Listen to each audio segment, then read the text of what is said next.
I believe my voice can inspire change because I'm always asking myself, who am I? And what do I want to do with myself? And how do I want to impact the world? And so when I teach kids, I really try to help them think, who are you? What makes you special? What makes you unique? What makes you stand out? And how can you champion yourself in that way? Adapted Staging is absolutely my favorite workshop. We put this text up on the board and the students are like, okay, what are we going to do with all of this information? And they learn how to break it down, and then they learn how they can pull characters from the text, even inanimate objects. And I love that the most is when they're like, oh my gosh, the coffee table can be a character?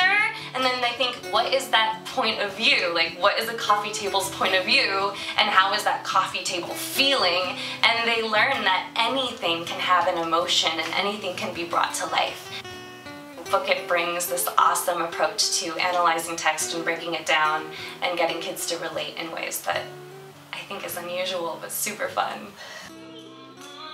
He saw sunset colors swirling over crashing waves, saw a family of hawks slicing through the sky, saw the old woman's butterflies dancing free in the light of the moon.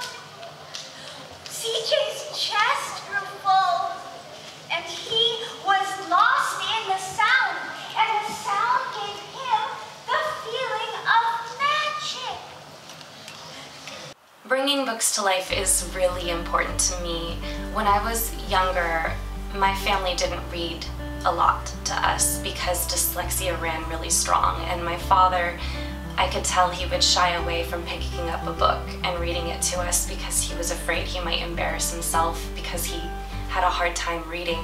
So we didn't read a lot as kids, and I ended up seeing a show of Anne of Green Gables on TV, and that really inspired me because I loved her character. So I went and I picked up that book, and I read that book.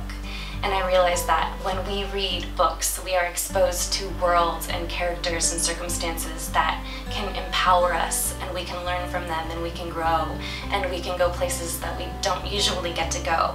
So I started loving to read, and knowing that I can do that as an actor through Book It means a lot to me.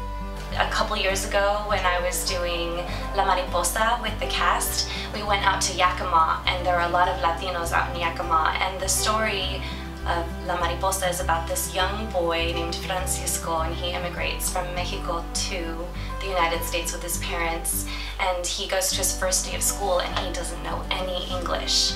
And he's having to learn the language and adjust to this brand new environment, completely unrelated to everybody else, and it's terrifying. And one of the kids in the audience looked back and said to his teacher, "That's me." And I thought that was amazing when we found out about that, because it's true, there are kids out there who are put in those same situations, and that specific story and play really spoke to that kid and empowered that kid, and he could relate to the characters on stage, which was awesome. When I found out about Book It's mission, I was like, this is perfect. This is exactly how I feel about education and getting others, especially students, to want to pick up a book and want to explore theater.